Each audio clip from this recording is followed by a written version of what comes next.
ao podcast Construindo Relações. Eu sou Silvânia Freitas. Estamos aqui hoje para tratar de um assunto que atinge principalmente as mulheres, relações abusivas. Escolhemos esse tema devido ao aumento estatístico do registro de violência contra as mulheres e feminicídio.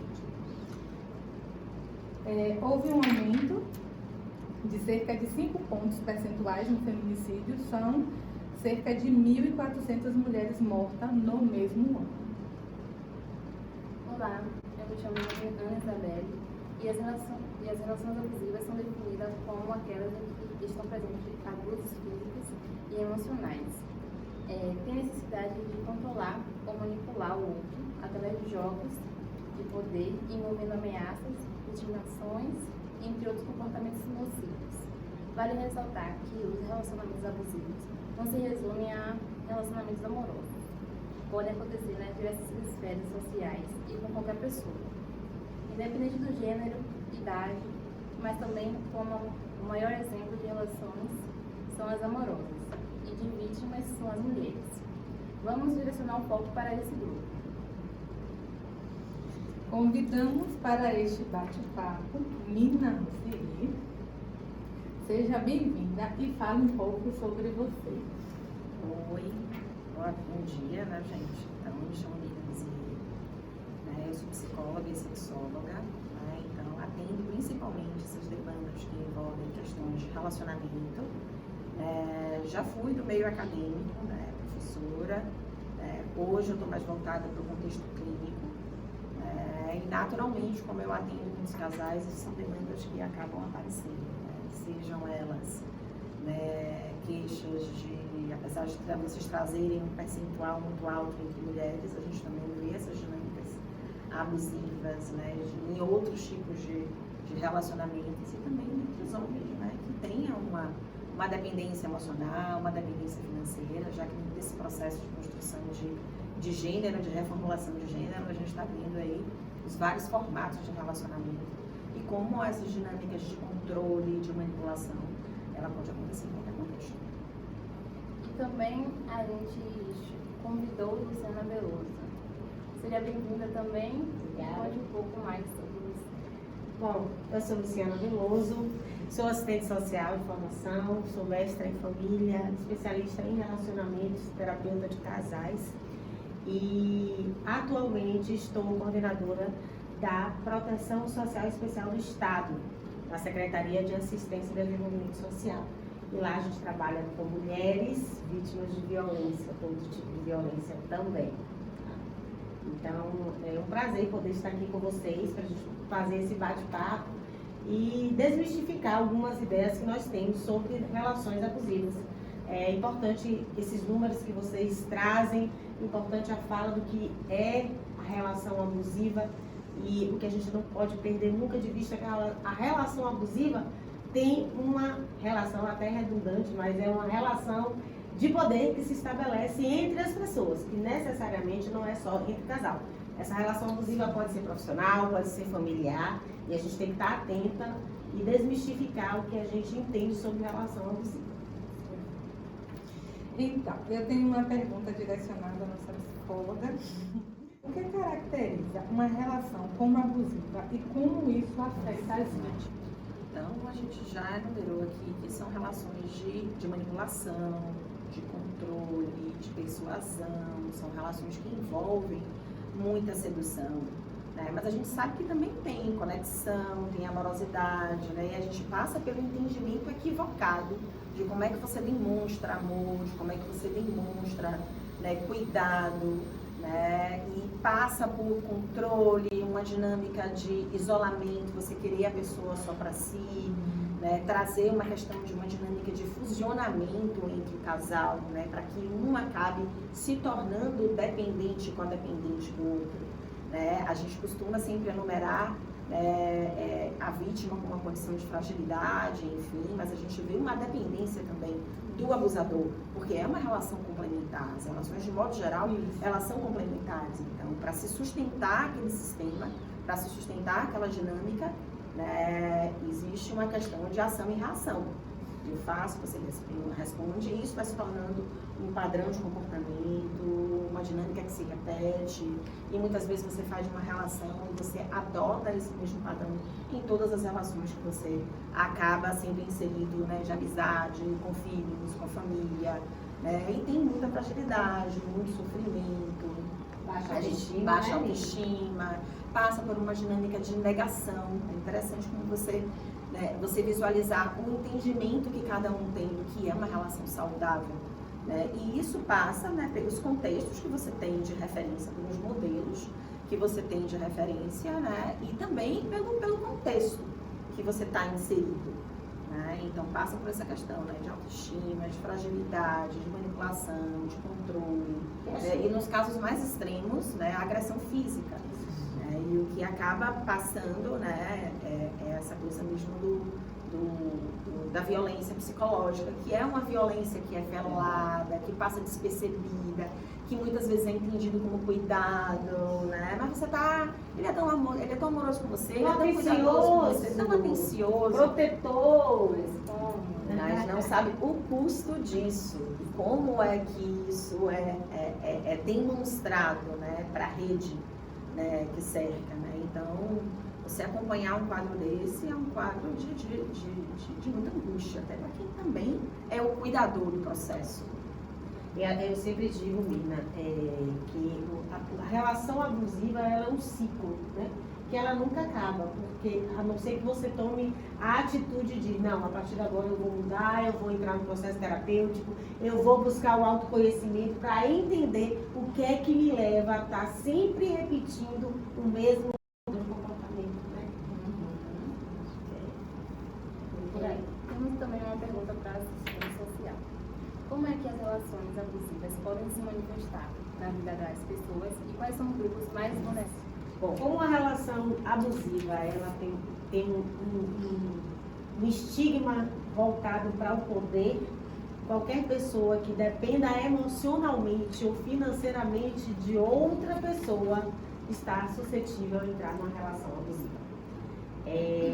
Porque a gente pensa às vezes, a relação abusiva é porque eu não tenho dinheiro. Não, necessariamente não é só o dinheiro, né? A dependência emocional, você precisar do outro para sobreviver, porque eu não sei viver sozinha, porque eu não ficar só, porque eu não dou conta de cuidar dos meus filhos.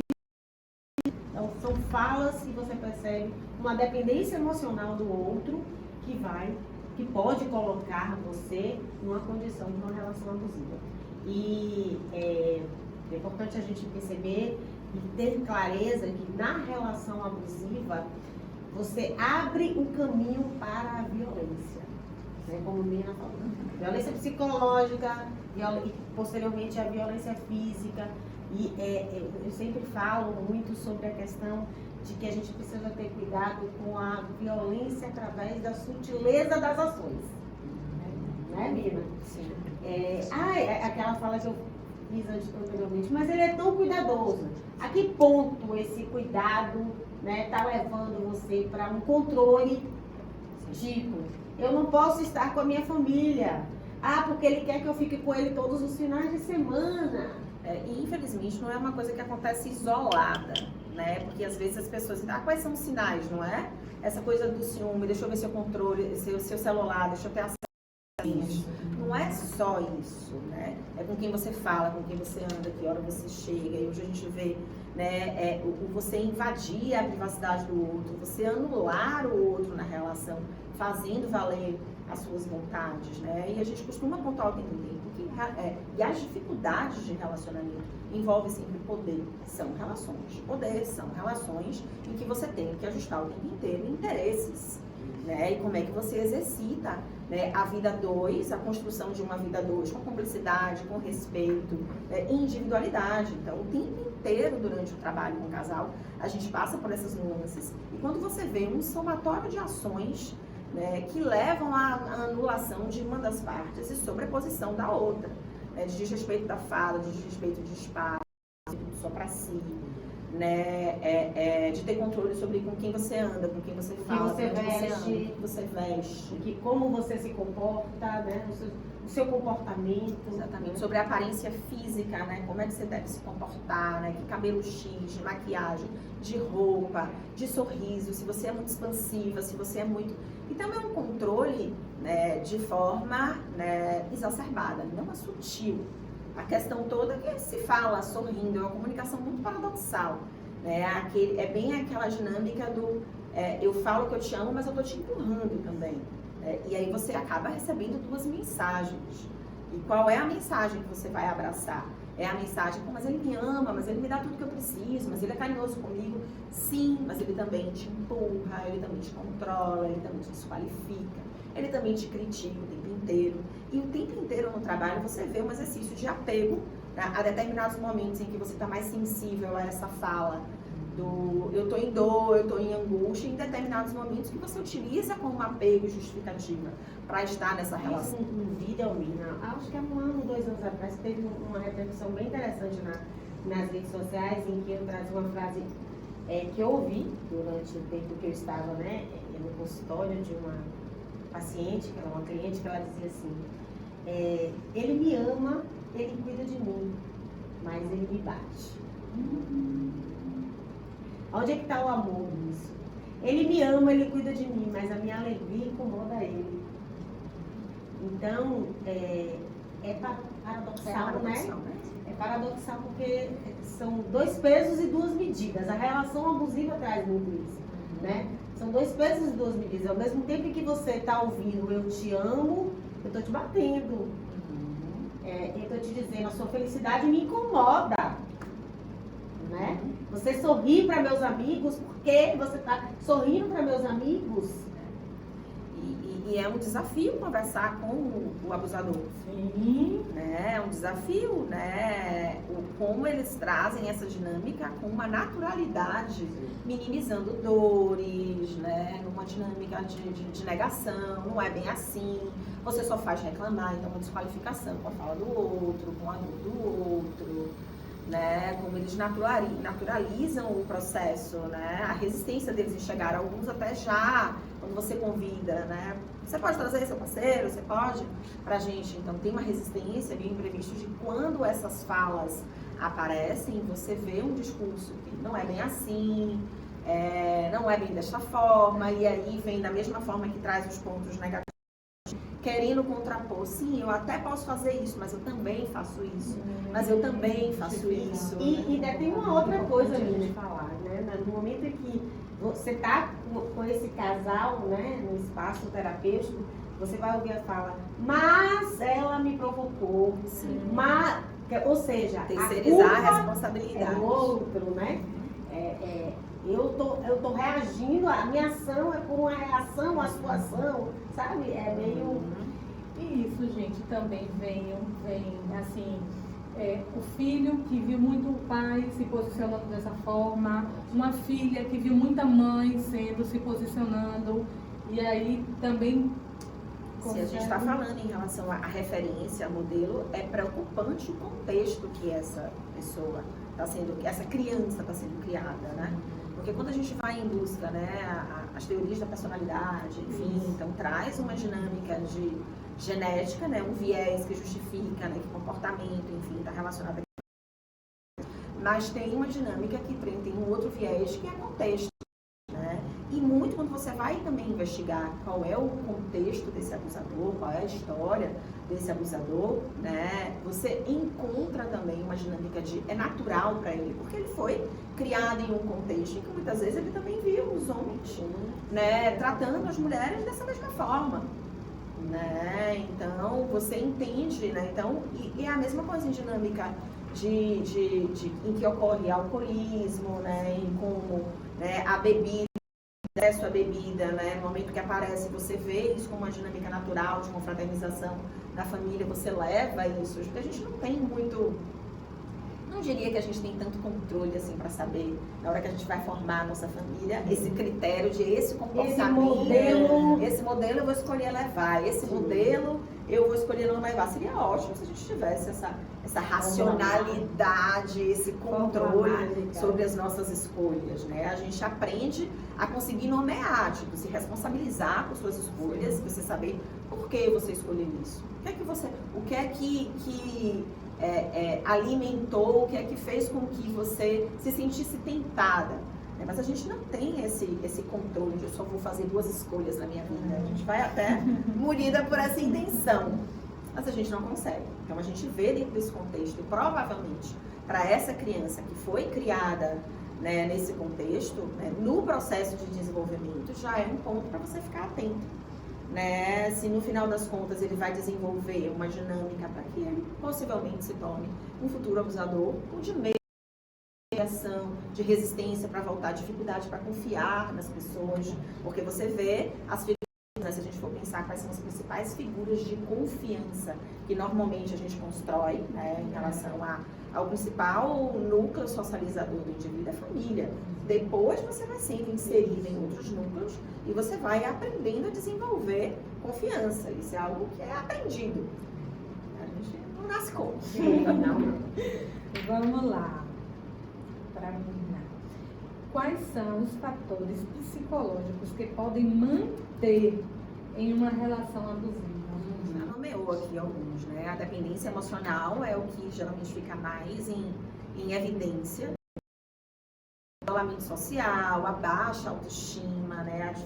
A questão de você achar que você não vai conseguir desenvolver as coisas. Às vezes você nem tem projetos, né? Então a gente nem está dizendo quais projetos, trazendo a cobrança de ter projetos muito bem definidos, mas que você tenha sonhos, que você tenha metas, né? Que você saiba, né? Então tem uma dinâmica muito de anulação do indivíduo, né?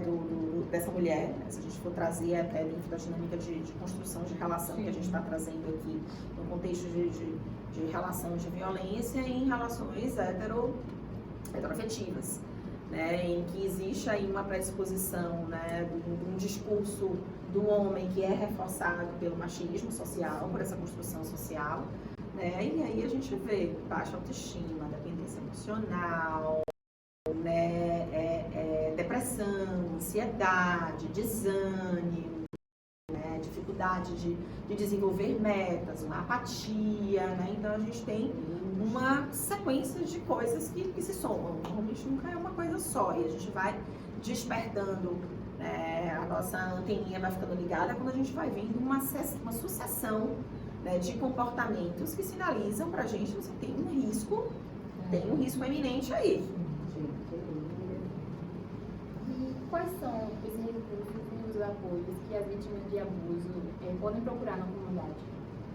Olha, hoje a gente tem, dentro da ideia da construção de um apoio psicossocial para mulheres que é necessário ter, principalmente, acompanhamento terapêutico, se ela tiver condições para tal, condições econômicas, que ela possa estar fazendo o acompanhamento terapêutico dela, é essencial. O Estado brasileiro, né, o Estado da Bahia, oferece, a gente tem os centros de apoio psicossociais dentro da gestão da saúde, né, os hospitais, que também, se ela for vítima de violência física, né, ela pode ir às unidades básicas de saúde, aos hospitais. Dentro da assistência social, nós temos os centros de referência em assistência social, os CRAS, os centros especializados em assistência social, CREAS. Dentro da assistência social também a gente tem as unidades de acolhimento às mulheres que são vítimas de violência, são casas-abrigos. No estado da Bahia a gente tem 3 unidades regionais que acolhem mulheres até 180 dias após elas serem vítimas de violência, dentro de casas que ficam em lugares sigilosos, mas criados no modelo de residência mesmo, para que ela possa se sentir acolhida, né? Porque a proteção social tem essa perspectiva, né, de que a pessoa se sinta acolhida, que ela tenha apoio pedagógico, que ela tenha apoio psicossocial durante 180 dias, para que ela possa se reestruturar e viver a vida dela, né, fora daquele ambiente onde há o risco eminente de morte, ou risco de morte, né, onde ela possa estar longe desse abusador, desse agressor. Então, assim, tem crescido, vocês trouxeram números com relação ao feminicídio, que é uma realidade assustadora, né? Acho que a mulher em si, ela tem ficado muito angustiada, porque o risco está aí para a gente ver o tempo todo. Então, recomeçar a vida após ser vítima de uma violência psicológica ou de uma violência física é um processo, né? E acho que nesse aspecto Mina pode falar muito mais do que eu. Mas é importante que a gente saiba que não só o aparato que o Estado oferece de apoio, né? Mas que o apoio familiar, o apoio da comunidade, o apoio dos amigos é extremamente importante, né? Para que ela consiga sair. Essa rede de apoio é essencial para que ela consiga sair dessa relação. E não se sente deslocada, né? Às vezes, principalmente para sair dessa condição de negação, né? Porque você convida para um entendimento, né? Para que se defina o que é uma relação saudável. E dentro do que se entende como definição de relação saudável, o que é que ela identifica que na relação dela tem, dessas características que você enumerou. O que é que você visualiza que sua relação tem. Às vezes também a gente orienta a fazer como se fosse um diário de registros, para que se tenha uma ideia, né, do quantitativo, visualizar. Porque às vezes você sente, mas como é? Um dia bom, um dia ruim, um dia bom, um dia ruim, né? Você ter isso registrado para você ter... É doído o processo. A gente fala assim, nossa, como é que você pede isso? Mas se a gente está tentando, né, pensar em estratégias para convidar a sair das dinâmicas de negação, né, de tentar pensar em uma perspectiva que, né, ao buscar recursos, né, para reformular essa relação, ou muitas vezes sair dessa relação, isso vai implicar que você tenha força, que você tenha muito bem delimitado, né, o que é que você acha que você merece, o que é que você acha que é merecedora, como é que você pode se fortalecer, como é que você aciona rede de apoio, essa rede de apoio que também vai ajudar nesse processo de desconstrução. A relação que você tem também com o psicólogo, né, acaba sendo uma pessoa em que você também pode contar, você também deve contar. Mina, é interessante quando você traz essa fala, né, de que no consultório a gente não vê tanto quanto a gente, por exemplo, o que eu vejo hoje no estado, né? No lugar que eu estou hoje. Mas uma coisa que sempre me intrigou muito no consultório é que muitas vezes essas mulheres, elas não querem se conectar com a realidade de que ela está vivendo uma relação viva. Sim, por isso que é a questão mesmo das estratégias de como é que a gente rompe negação. Porque o tratamento, de fato, né, é bem aquele princípio. Primeiro passo para se resolver um problema é você reconhecer que aquilo é um problema. Isso é o primeiro passo, porque não adianta, e é com essa realidade que a gente trabalha no consultório, né? Então, eu não posso sobrepor o que é qualidade de vida para mim. Eu convido você a pensar e dentro dessas definições, o que é uma vida saudável? O que é que você acha que você merece? O que é que você acha que é você merecer? Como o abusador pode justificar ou racionalizar seu comportamento? Quais são os sinais de um abusador? Porque é como Luciana falou, né? Que tem coisas bem muito sorrateiras, né? Eu cuido. Sabe como é que faz, né? Como é que... Bom, a gente também não dá para dizer, a gente vê que aí a questão, pessoas que tendem a ser muito controladoras, muito ciumentas, possessivas, que entram numa dinâmica de manipulação e que traz sempre uma comunicação paradoxal, né? Mas a gente não pode também trazer que todas as pessoas que têm essa característica de ser ciumento, né, necessariamente são possível abusadores. Então são algumas nuances. E a gente sinaliza que não é um comportamento exclusivo, é um somatório de contextos, de manifestações que fazem com que a gente categorize e qualifique dessa forma. E aí vem controle, desqualificação, manipulação, né? Um contexto de querer o outro como em um contexto de dependência emocional, né? Quando você percebe que você tem o poder e o controle para mexer com a autoestima da pessoa, né? Quando você vê que a outra pessoa escuta e valida muito a sua fala, você utilizar isso como uma ferramenta de poder. Porque termina sendo, né? Uma ferramenta de poder. É tentador quando o outro te oferece isso. É tentador você não utilizar isso a seu favor. Quais são os obstáculos sociais e econômicos que dificultam a saída da relação abusiva? A questão financeira é um ponto extremamente importante para que a pessoa permaneça, né? Como eu vou criar os meus filhos, sim, principalmente se eu tiver filhos na relação? Como eu vou me sustentar? Né? Eu vou passar fome? Então, são coisas que fazem com que a pessoa permaneça numa relação abusiva. A dependência emocional é um outro obstáculo, né? Eu não consigo ficar sozinha, eu não consigo viver sem ele, né? Eu preciso dele para sobreviver. São falas que você normalmente vai ver que vão justificar a pessoa permanecer dentro daquela relação, né, Mira? Sim. A família, uma questão que eu acho que é preponderante, a religião. Religião, bem lembrado, Né? valores religiosos, que não São pode. valores que, né, que você não pode se separar, a não ser, por exemplo, a gente ouve muito isso dentro da religião evangélica, né? Você só pode se separar se você cometeu adultério, está lá na Bíblia. Então, são situações que fazem com que essa mulher permaneça dentro de um relacionamento. Acho que isso. São, acho que, 3 fatores, assim, 3 obstáculos que mantêm essa mulher mais fortemente. Claro que existem outros, né? particularidades, mas de modo geral a gente tem aí Isso. dependência financeira, dependência emocional e crenças e valores. E até a própria Bíblia, né, que é tido para os cristãos como um direcionamento, ela diz sobre a pessoa que se converte e que se o outro não consente.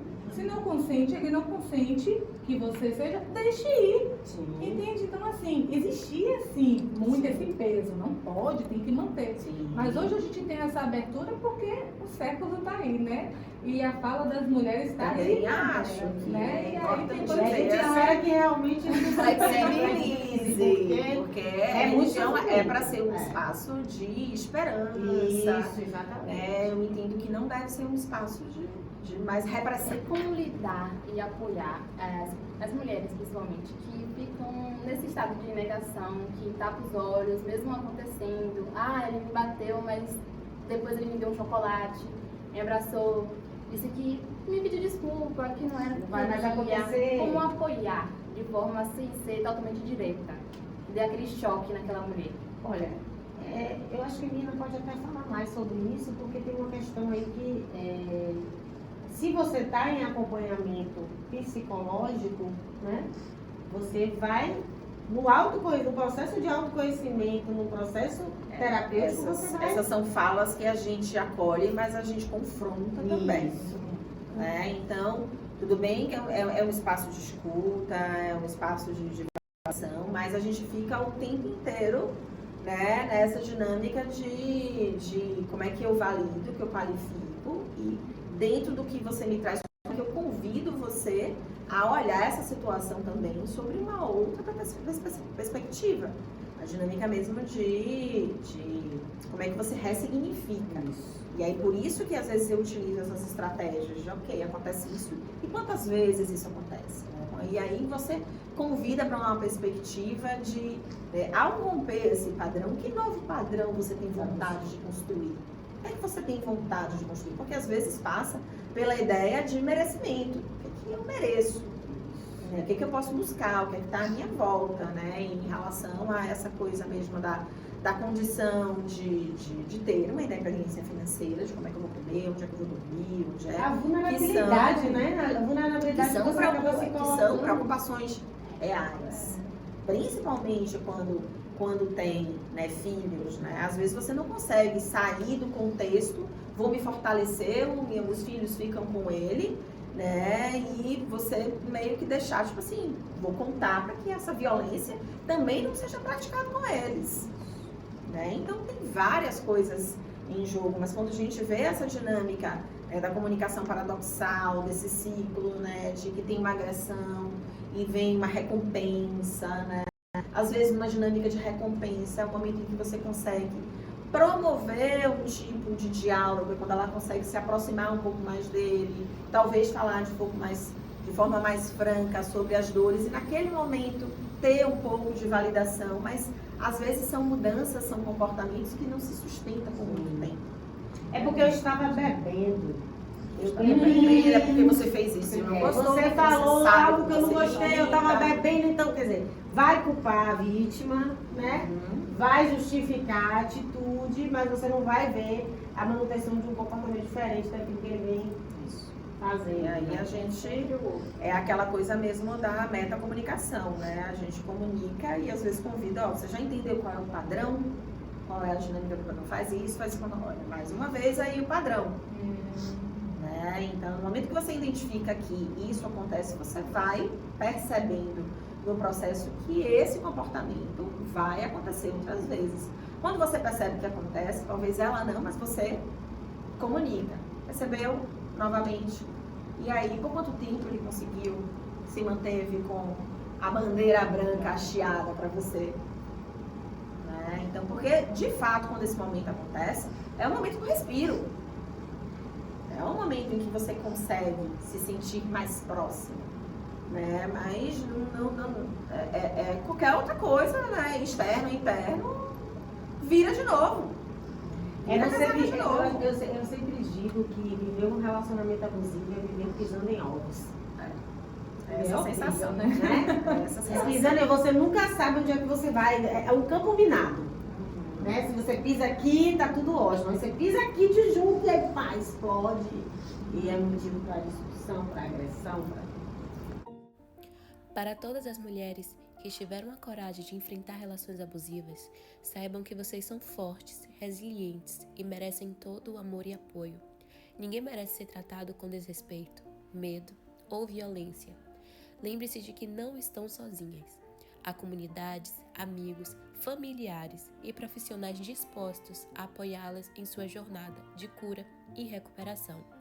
Cada passo que vocês dão em direção à reconstrução de suas vidas é um testemunho da sua força interior. Vocês merecem ser tratadas com respeito, amor e dignidade. Acreditem em si mesmas e busquem o apoio necessário para se recuperarem e construírem um futuro mais saudável e feliz.